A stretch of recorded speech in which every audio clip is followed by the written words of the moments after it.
Sir issue price ₹273, जिनका logistics आज list होगी, क्या राय है? देखिए, राय में नेहा ऐसा कि इशू को रेस्पॉन्स बहुत ही कम मिला था। हाँ। मुश्किल से 2 गुना से कम 1.86 टाइम सब्सक्राइब हुआ था, तो करेक्ट। ज़्यादा रेस्पॉन्स मिला नहीं।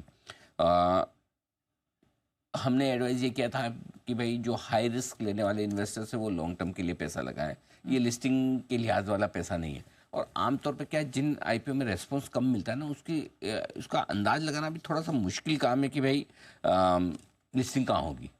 ठीक है, मेरा ये समझना है कि ₹273 की इशू प्राइस थी, लगभग उसके आसपास ही कहीं लिस्ट होना चाहिए। क्योंकि जब कम सब्सक्रिप्शन वाले आईपीओ में और ऐसे माहौल में जब आईपीओ में लिस्टिंग पर पैसा ना बढ़ रहा हो, उसके बावजूद जो लोग पैसा लगाते हैं वो सोच समझ कर लगाते हैं। या तो वो लॉन्ग टर्म के लिए लगा रहे हैं तो उन्हें ऊपर नीचे लिस्ट हो जाए तो फ़र्क नहीं पड़ता, या उन्हें लगता है कि शॉर्ट टर्म के लिए वो लगाते हैं, उन्हें पता है कि क्योंकि फ्लोटिंग कम है तो हो सकता है बाजार बाद में आगे बढ़ जाए, तो ये स्टॉक बाद में आगे बढ़ जाए। तो जो भी है, मेरा ये समझना है इशू प्राइस के आसपास लिस्ट होना चाहिए। शॉर्ट टर्म इन्वेस्टर्स अपना सुटेबल स्टॉप लॉस रखे जो उन्हें ठीक लगे, जितनी रिस्क वो रखना चाहें। वो 273 होना चाहिए, 270 होना चाहिए, 265, आपकी जो मर्जी वो रख लीजिए, स्टॉप लॉस की छूट है।